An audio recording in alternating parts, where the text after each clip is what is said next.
ನಮಸ್ಕಾರ, welcome back to Lacchu's kitchen and craft world. ತುಂಬಾ ಸಿಂಪಲ್ಲಾಗಿ ಹಾಗೂ ಬೇಗ ಆಗುವಂಥ ಬೇಳೆ ಸಾರು ಇವತ್ತು ನಾವು ರೆಡಿ ಮಾಡ್ಕೊಳ್ಳೋಣ. ದಾಲ್ ತಡ್ಕ ಈ ಥರ ಮಾಡ್ಕೊಳ್ಳಿ, ಸಖತ್ ರುಚಿಯಾಗಿ ಬರುತ್ತೆ.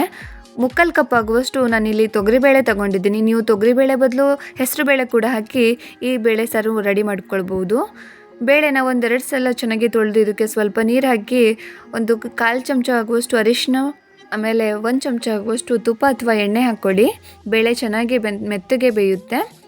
ಆಮೇಲೆ 1 ಚಮಚ ಆಗುವಷ್ಟು ಉಪ್ಪು ಹಾಕ್ಕೊಳ್ಳೋಣ. ಎಲ್ಲ ಚೆನ್ನಾಗಿ ಮಿಕ್ಸ್ ಮಾಡಿ ಕುಕ್ಕರ್ ಮುಚ್ಚಳ ಮುಚ್ಚಿ 2 ವಿಸಲ್ ಬರೆಸ್ಕೊಳ್ಳಿ ಸಾಕು. ಹೊಸದಾಗಿ ಯಾರೆಲ್ಲ ವಿಡಿಯೋ ನೋಡ್ತಿದ್ದೀರಾ ಪ್ಲೀಸ್ ಚಾನಲ್ನ ಸಬ್ಸ್ಕ್ರೈಬ್ ಮಾಡಿಕೊಂಡು ಸಪೋರ್ಟ್ ಮಾಡಿ. ಪಕ್ಕದಲ್ಲಿರೋ ಬೆಲ್ಲೈಕನ್ನ ಕೂಡ ಕ್ಲಿಕ್ ಮಾಡಿ.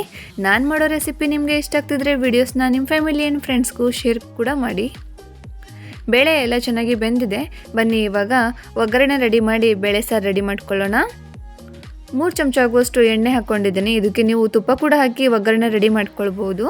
ಇದಕ್ಕೆ ಸ್ವಲ್ಪ ಸಾಸಿವೆ, ಜೀರಿಗೆ, 1 ಚಿಟಿಕೆ ಆಗುವಷ್ಟು ಹಿಂಗಾಕಿ 1-2 ಒಣಮೆಣಸಿನ್ಕಾಯಿ ಹಾಕ್ಕೊಳ್ಳೋಣ. ಡಿಸ್ಕ್ರಿಪ್ಷನ್ನ ಒಮ್ಮೆ ಚೆಕ್ ಮಾಡಿ, ಅದರಲ್ಲಿ ನಾನು ಬೇರೆ ಸಾಂಬಾರು ರೆಸಿಪಿ ಕೂಡ ಕೊಟ್ಟಿರ್ತೀನಿ, ಅವನ್ನು ನೀವು ಟ್ರೈ ಮಾಡಿ. ಒಣಮೆಣಸಿನ್ಕಾಯಿ ಹಾಕಿದ್ಮೇಲೆ ಇದಕ್ಕೆ ಬೆಳ್ಳುಳ್ಳಿನ ಸ್ವಲ್ಪ ಜಜ್ಜಿ ಅಥವಾ ಚಿಕ್ಕದಾಗಿ ಕಟ್ ಮಾಡಿ ಹಾಕ್ಕೊಳ್ಳಿ. ನಿಮಗೆ ಖಾರ ಎಷ್ಟು ಬೇಕು ನೋಡಿ ಅಷ್ಟು ಹಸಿಮೆಣಸಿನ್ಕಾಯಿ ಹಾಕ್ಕೊಳ್ಳಿ. ನೀವು ನಾನಿಲ್ಲಿ 2 ಮೀಡಿಯಮ್ ಸೈಜ್ ಈರುಳ್ಳಿನ ಈ ಥರ ಚಿಕ್ಕದಾಗಿ ಕಟ್ ಮಾಡಿ ಹಾಕ್ಕೊಳ್ತಾ ಇದ್ದೀನಿ. ಪ್ಲೀಸ್ ಹೊಸದಾಗಿ ಯಾರೆಲ್ಲ ವಿಡಿಯೋ ನೋಡ್ತಿದ್ದೀರಾ ಸಪೋರ್ಟ್ ಮಾಡಿ. ಇದಕ್ಕೆ ಸ್ವಲ್ಪ ಕರಿಬೇವು ಹಾಕ್ಕೊಳ್ಳೋಣ. ಈರುಳ್ಳಿ ಹಾಕಿ ಈರುಳ್ಳಿ ಕೂಡ ಚೆನ್ನಾಗಿ ಫ್ರೈ ಆಗಲಿ. ಗ್ಯಾಸ್ನ ಮೀಡಿಯಮ್ ಫ್ಲೇಮಲ್ಲಿಟ್ಟು ಈರುಳ್ಳಿನ 1-2 ನಿಮಿಷ ಚೆನ್ನಾಗಿ ಫ್ರೈ ಮಾಡ್ಕೊಳ್ಳೋಣ. ಒಮ್ಮೆ ನೀವು ಈ ಥರ ಟ್ರೈ ಮಾಡಿ, ತುಂಬಾ ರುಚಿಯಾಗಿ ಬರುತ್ತೆ ಬೇಳೆ ಸಾಂಬಾರು. ಇದಕ್ಕೆ ಯಾವುದೇ ಸಾಂಬಾರು ಪುಡಿ ಕೂಡ ಬೇಡ, ಏನೂ ಬೇಡ.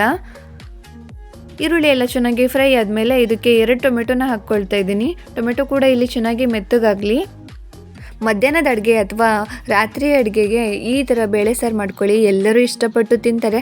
ಆಮೇಲೆ ನಮಗೆ ಅಡುಗೆ ಮಾಡೋದಕ್ಕೆ ಟೈಮ್ ಇರಲ್ಲ, ಹೊರಗೋಗಿರ್ತೀವಿ, ಮನೆಗೆ ಬಂದ ತಕ್ಷಣ ಬೇಗ ಅಡುಗೆ ಮಾಡ್ಕೊಳ್ಬೇಕು. ಆವಾಗ ಈ ಬೇಳೆ ಸಾರನ್ನ ಟ್ರೈ ಮಾಡಿ, ತುಂಬಾ ಬೇಗ ಆಗಿಬಿಡುತ್ತೆ, ರುಚಿ ಕೂಡ ಸೂಪರಾಗಿರುತ್ತೆ. ಮಕ್ಕಳಿಗೂ ತುಂಬ ಇಷ್ಟ ಆಗಿಬಿಡುತ್ತೆ ಈ ಸಾರು. ಟೊಮೆಟೊ ಮೆತ್ತಗಾಗಲಿಕ್ಕೆ 1/2 ಚಮಚ ಆಗುವಷ್ಟು ಉಪ್ಪು ಹಾಕ್ಕೊಳ್ಳೋಣ. ಇವಾಗೇನು ಅರಿಶಿನ ಹಾಕ್ಕೊಳ್ಳೋಕೆ ಹೋಗಬೇಡಿ, ನಾವು ಬೇಳೆ ಬೇಯಿಸ್ಕೊಳ್ಳುವಾಗಲೇ ಅರಿಶಿನ ಹಾಕ್ಕೊಂಡಿರ್ತೇವಲ್ಲ, ಇವಾಗೇನು ಅರಿಶಿನ ಹಾಕ್ಕೊಳ್ಳೋದು ಬೇಡ. 1-3 ನಿಮಿಷ ಟೊಮೆಟೊ ಮೆತ್ತಗಾಗೋದಕ್ಕೆ ಬಿಟ್ಬಿಡೋಣ. ಮೇಲಿಂದ ಒಂದು ಲಿಡ್ ಮುಚ್ಚಿ ಟೊಮೆಟೊ ಮೆತ್ತಗಾಗೋದಕ್ಕೆ ಬಿಟ್ಬಿಡಿ.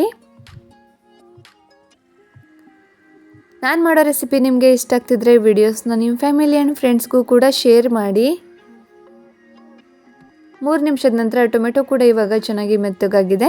ಇದಕ್ಕೆ ಇವಾಗ ನಾವು ಬೇಯಿಸ್ಕೊಂಡಿರುವಂಥ ಬೇಳೆನ ಹಾಕಿ ಚೆನ್ನಾಗಿ ಮಿಕ್ಸ್ ಮಾಡಿ, ಉಪ್ಪೇನಾದರೂ ಕಡಿಮೆ ಇದ್ದರೆ ಸ್ವಲ್ಪ ಟೇಸ್ಟ್ ಮಾಡಿ ನೋಡಿ ಹಾಕ್ಕೊಳ್ಳಿ. ಗ್ಯಾಸ್ನ ಮೀಡಿಯಮ್ ಫ್ಲೇಮಲ್ಲಿಟ್ಟು 5 ನಿಮಿಷ ಬಿಟ್ಬಿಡಿ.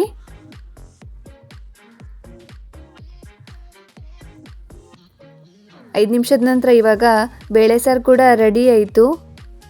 ಗ್ಯಾಸ್ ಆಫ್ ಮಾಡಿ ಮೇಲಿಂದ ಸ್ವಲ್ಪ ಕೊತ್ತಂಬರಿ ಸೊಪ್ಪು ಹಾಕಿ ಬಿಟ್ಬಿಡಿ. ಬಿಸಿ ಆದಂಥ ಬೇಳೆ ಸಾರು ಇವಾಗ ರೆಡಿ ಆಯಿತು. ಬಿಸಿ ಅನ್ನದ ಜೊತೆ 1 ಚಮಚ ತುಪ್ಪ ಮೇಲಿಂದ ಹಾಕಿ ಕೊಡಿ, ಸಖತ್ತು ಟೇಸ್ಟಿಯಾಗಿರುತ್ತೆ. ನಮ್ಮ ಮನೇಲಂತೂ ನನ್ನ ಮಕ್ಕಳು ಫೇವ್ರೇಟ್ ಬೇಳೆ ಸಾರಿದು, ತುಂಬ ರುಚಿ ಕೂಡ ಇರುತ್ತೆ. ತುಂಬಾ ಇಷ್ಟಪಟ್ಟು ತಿಂತಾರೆ ಮನೇಲೆಲ್ಲರೂ. ನೀವೊಮ್ಮೆ ಟ್ರೈ ಮಾಡಿ. ರೆಸಿಪಿ ಇಷ್ಟ ಆದರೆ ಪ್ಲೀಸ್ ಲೈಕ್, ಶೇರ್ ಕೂಡ ಮಾಡಿ. ಹೊಸದಾಗಿ ಈ ವಿಡಿಯೋ ನೋಡಿದರೆ ಸಬ್ಸ್ಕ್ರೈಬ್ ಮಾಡ್ಕೊಳ್ಳಿ. Thank you for watching. Bye.